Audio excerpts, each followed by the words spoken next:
Get you! I'm gonna take that. Yeah, come here, Kuya. You transform, Kuya. Halloween is coming.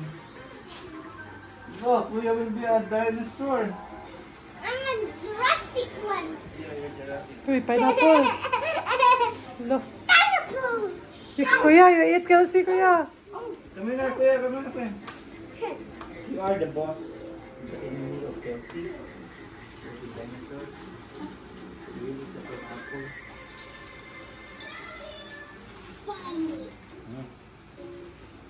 Bot na, unsa na sila guys. Ayan sa baul. There ko yung mama. Dinosaur? Kuya. Wala, may tail si Kuya sa floor. Kasi ko lang yung pwede na lang. Ito na, Kuya.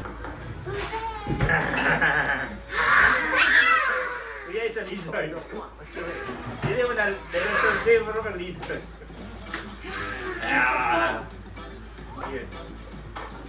Come here.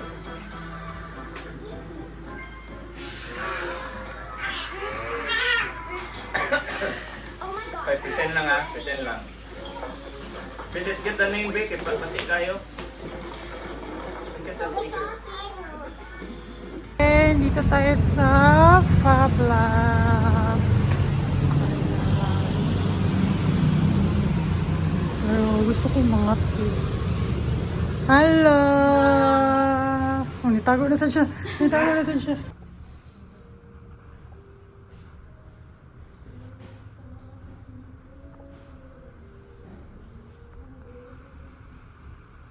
Nakatawag yun ko, grabe.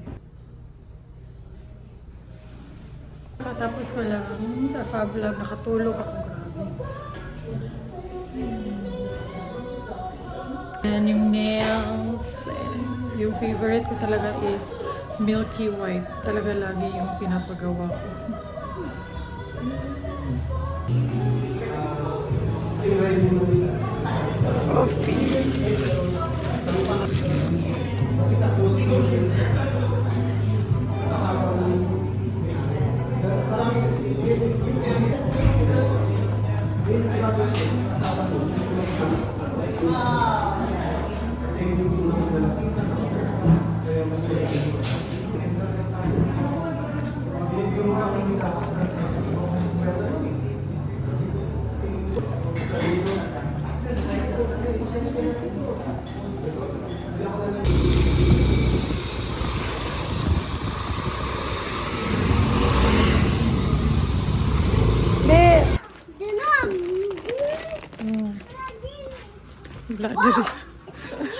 Ang dami naming basura. Tomorrow is garbage day. Kolekta ng basura. Ayan, na ilad na ko sila. Kasi mahilig sila sa chips. Pero hindi naman grabe. Pinapatikim ko lang sa kanila. Let's share together.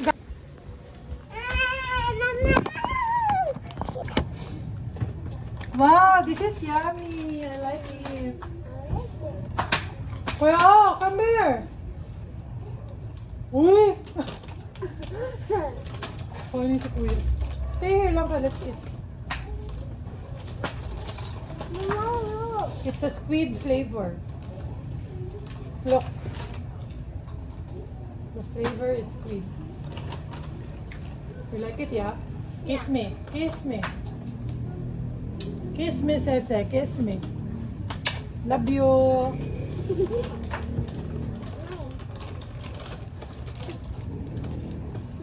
Is it yummy? Pizza, mama, pizza. It tastes like pizza? Yeah. But this version. Kuya, can you count all the garbage we have? 1, 2, 3, 4, 5, 6, 7, 8. Wow, so many. We have so many garbage.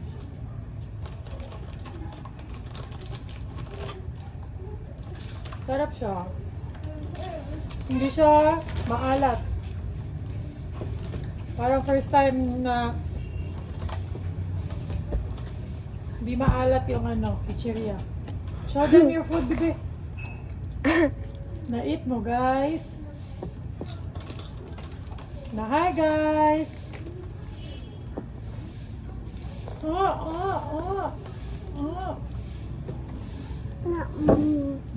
Show dito, show. Show your face. Show him face. Na, show him face. Mama! Okay. Dito? Hmm. Oh my God! Mama! Pinoy din yung dalawang ko. Dito kami sa pharmacy. May binibili lang na gamot si Melas sa allergy niya.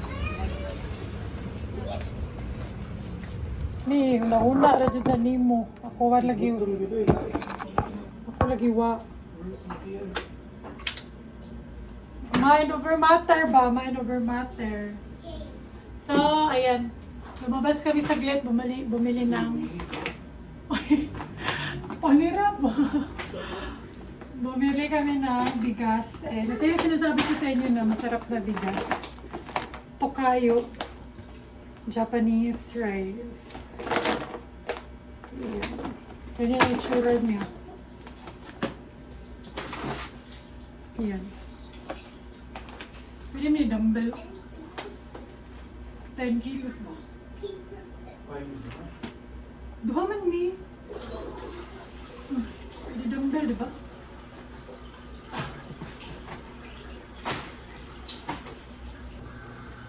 Tokayo.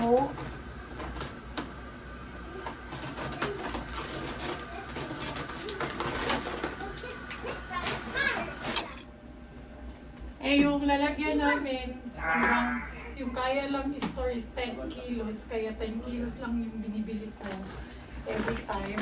Matagal din kasi namin maubos yung 10 kilos, mga 2 weeks.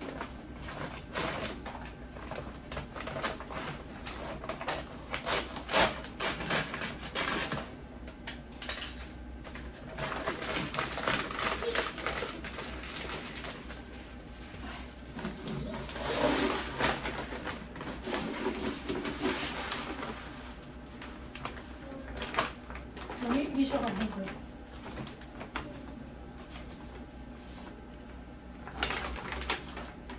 Japanese Royal. Nakita ko sila. Ayan siya.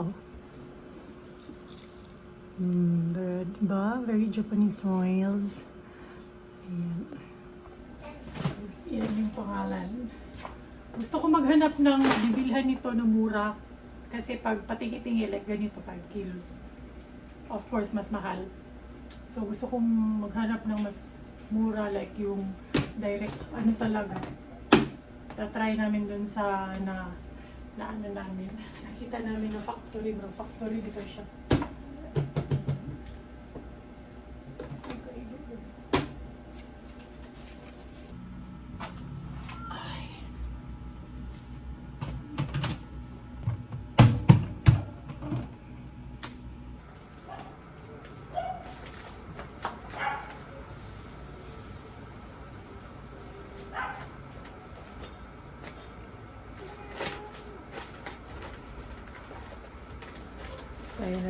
Finally, tulog na ang lahat. Everyone is asleep, pati si my loves na tulog na. Ay, ako na lang yung last man standing, 11:40 na ng gabi, and gusto ko na matulog actually. Gusto ko nang maghilata sa kama. Pero may mga gagawin pa ako, kailangan kong gawin. And mga ganitong oras lang din talaga ako super productive, guys. Kasi alam nyo yan, pag mga nanay na kayo, ito lang yung mga oras na productive tayo kasi natutulog na yung lahat. Quiet time. Kaya matagal talaga akong nakakatulog kasi all throughout the day, I always make sure na as much as possible, I spend my time with the kids. Ina-allocate ko talaga most of my day, most of my time during the day sa kids, sa amin, sa family namin, ganun. I make sure na yung time ko sa during the day is for the kids. Kaya during these hours, mga just my time na lang for myself. Time for myself and for the things that I need to do. Mahirap magtrabaho, lalo na kung work from home ka. Mahirap magtrabaho kung andyan na yung mga bata. Kasi, of course, they would want your attention, of course, diba? Nakaka-guilty naman if hindi mo sila papansinin kung gusto nila yung attention mo, diba? Ngayon na, tulog na sila. So, that's the time. Your time to shine. Pero I know, hindi lahat ng mommies applicable sa kanila yung situation ko din. Kasi yung iba, pagod na pagod talaga during the day, ganun. Kasi wala silang help sa bahay. Little to no help talaga sa bahay yung iba. Kaya I'm very grateful for the privilege that I have na we're able to hire help, some help, para mas gumaan naman yung load namin every day. Like, for example, imbes na maglaba ako ng damit, mag-spend time na lang ako with the kids, mag-play na lang kami with the kids, diba? Mga things like that. It's I'm very thankful for the privilege. Hindi ko talaga yan ipinagkakaila. Kaya sa lahat talaga ng mga nakakausap ko ng mga gustong mag-baby, gusto nang mag-asawa, lagi ko talagang sinasabi, do not settle down if you're not financially stable. Given naman na yun, hindi naman kailangan na parang contractor ka na kayaman. As long as you're able to finance yourself and your future family, okay na. Pero wag ka talagang wag ka talagang mag-anak-anak, day, kung wala kang pera, day. Mabuang na ka, day. Ingna ko, baka kung ko, day. Mabuang na ka, day. If you want to live your life, like, as fun as possible, hindi super stress, kasi yung stress, of course, normal naman yan. Pero kung ayaw mo nung super stress ka, laspag ka sa stress, ayaw, Jud. Ayaw pag anak-anak kung dili ka ready, okay? Okay, aside from dili lalim, di madali, luoy po ang mga bata. If you can't give all your love to the kids, kay hindi ka pa financially stable, emotionally ready, don't do it. Okay? It's not for you kung ganun.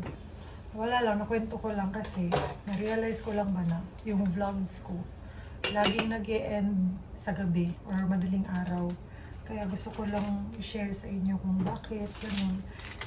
So, ayun, yun yung reason. I know, may iba naman na nakaka-survive without the help. And I salute them. Wala akong masabi. Whatever. Pero the quality of life that you have, I know na meron talagang masasacrifice. So if you don't want that, as much as possible, gusto mong ma-avoid yan, be financially ready. Again, hindi naman to the point na sobrang yaman, bilyonaryo. Just be financially ready sa mga gastusin.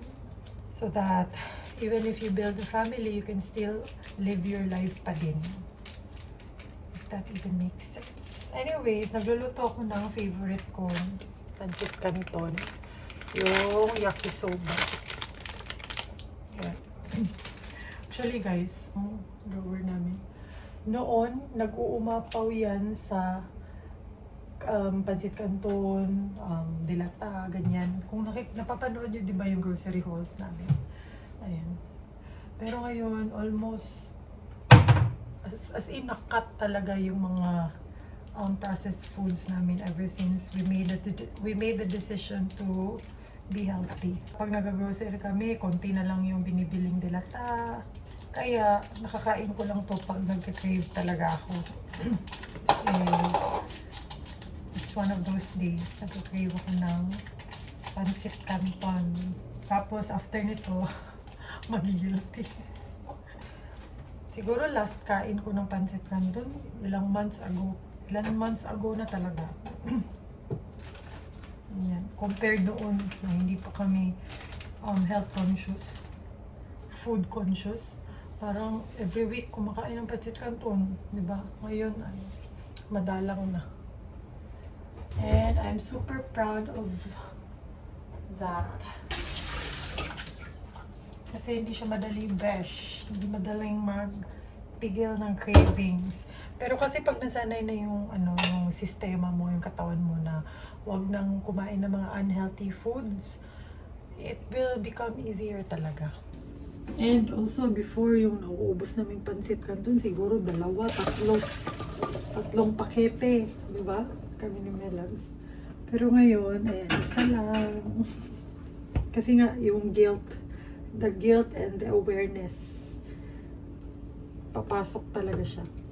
Na, oh my gosh, very unhealthy, ilang calories na, mga ganyan na yung papasok sa utak mo. And also stress din ako. Kaya, I deserve this. I deserve my favorite pancit canton. Gusto ko pa rin naman yung Lucky Me. Pero wala na kasi, as in, wala na talaga kaming stock sa mga ganyan. Ito na lang yung natira, and ang tagal na din ito dito. Baka ma-expire na din to.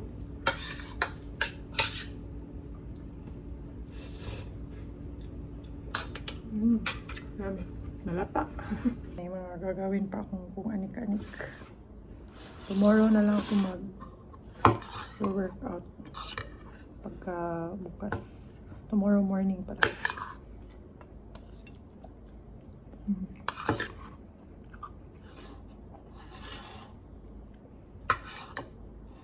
Wala akong gaanong na-vlog today. Kasi nagpunta lang ako dun sa Fab Lab. And hindi ko rin yun ma-vlog talaga kasi nagpa-lash lift ako, diba? So nakapikit ako the whole time.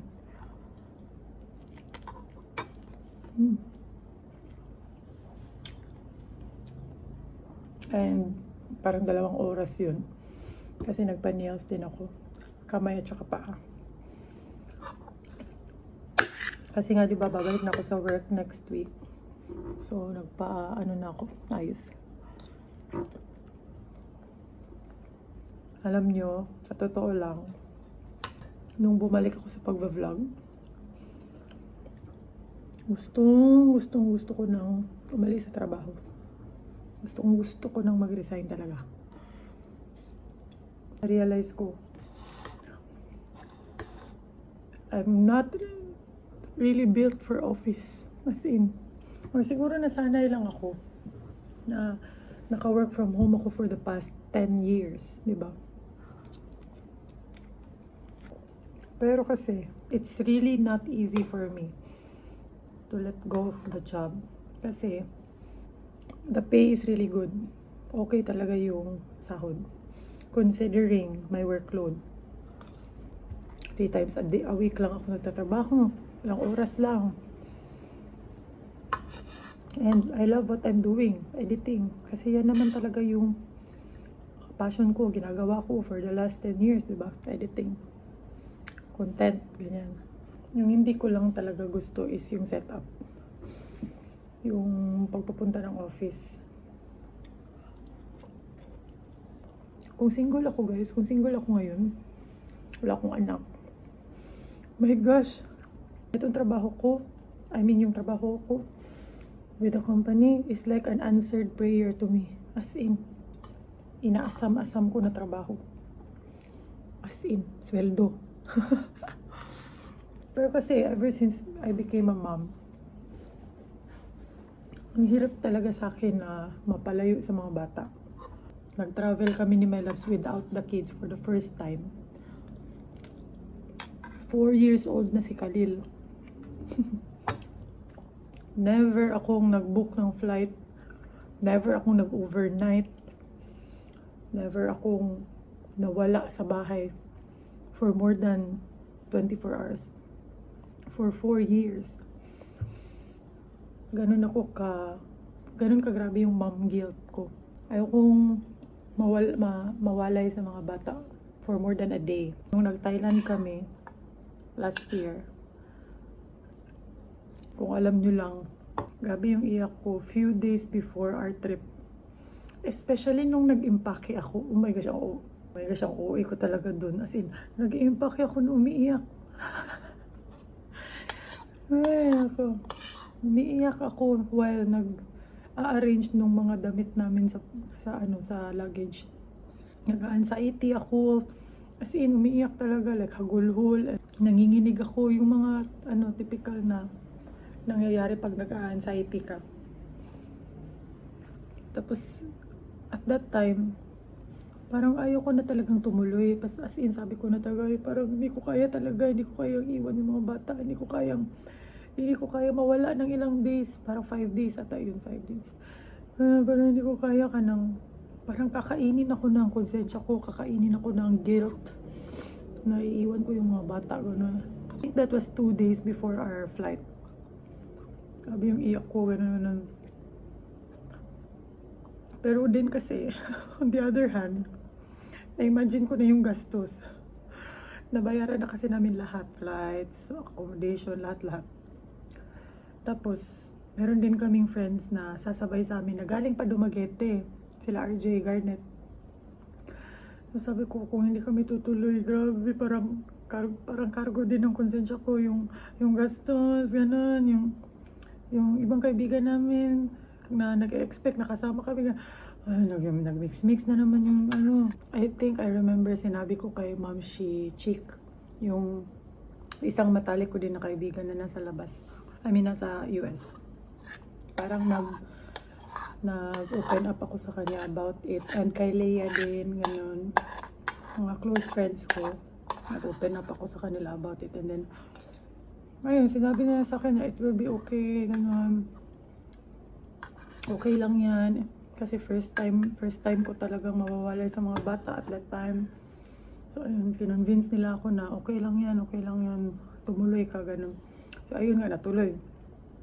Pagdating namin sa Thailand, or I think nasa airport pa lang, as in like, na-realize ko na ang OA ko lang pala talaga. Konsensya lang talaga yun, guilt lang talaga yun na feel ko. Pero all throughout the trip, sobrang saya ko, nag-enjoy ako. Siguro kasi 4 years din akong hindi nakapasyal. Ang tagal din nung 4 years na nandito lang ako sa bahay. Parang na-miss kong pumasyal, gumala. Ayun na nga. Na-realize ko na it's okay to take a vacation without the kids. Especially when you have someone na you really trust na maiiwan sa mga kids. Kasi kami, of course, we have our angels, and then yung mama at papa ko rin, or pag wala kami dito sa bahay, or pag nasa abroad, may international travel kami, nagpupunta talaga sila dito sa bahay every single day. Nakikita namin sa CCTV, ganun. So, mas naging panatag yung loob ko na mag-travel kahit wala yung kids. Kasi alam kong may nagbabantay sa kanila na maaasahan, ganun. So, again, that's also very important. If you want to have kids and gusto nyo pang gumala, Diyos ko, napaka-importante ng support system. Meron kayong magandang support system. So, ayun na nga. Siguro yun, that's the major reason talaga na gusto ko nang mag-resign, gusto ko nang umalis. Pero minsan, parang may sumasanib din sa akin na ang swerte mo na girl na nakakita ka ng ganyang trabaho. Ganyan kagandang trabaho. Sa panahon ngayon, ang hirap makakita ng trabaho. Okay lang naman, actually, kung mag-quit ako sa trabaho ko doon, we'll be okay. We've been okay for how old na si Khalil? 5 years. We've been okay for 5 years. kahit online lang, I mean social media lang yung trabaho ko at that time, wala pa yung company. Will be okay, but sayang kasi talaga, sayang siya kung ilalet go ko. So, ngayon parang kinakausap ko na lang yung sarili ko na okay na sa akin. Hindi tulad noon na parang pag anytime na pwede kaming tanggalin, parang natatakot ako. Kasi nga, gusto ko yung ginagawa ko doon. Gusto ko din yung kita ko doon. Yung sweldo ko doon, ang ganda din yung sweldo ko, diba? Pero ngayon parang, na-realize ko kasi na isa siya sa triggers ng anxiety ko. Nagte-trigger siya ng anxiety ko talaga. Kaya sabi ko sa sarili ko, okay, hindi ko na lang siya i-mind, hindi ko na lang siya like, anong tawag dyan, hindi ko na lang siya i-big deal na kung ano mang mangyari, kahit ano mang mangyari sa trabaho ko, sa kumpanyang yun, maganda man or hindi maganda, I will be okay. Yun na lang yung sinasabi ko sa sarili ko. So, let's see kung hanggang kailan. Ma-share ko lang. Dami ko nang sinabi, oh my gosh. Pero thank you sa kung nanonood man kayo hanggang dito sa part na to. Thank you for listening to me. Para lang meron akong outlet na mapaglabasan ng worries ko, ganon. Yung mga true feelings ko. Kasi iba din talaga pag yung kinakausap mo is online friends, followers, iba yung feeling na may nakikinig. Alam mong may nakikinig sa'yo. Gag. Yaw.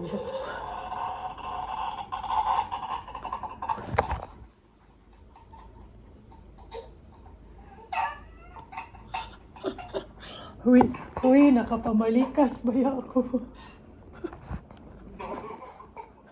Di ba? Iba yung feeling pag kayo yung kausap ko compared to sa baliw na taong yan. Thank you so much for watching this vlog.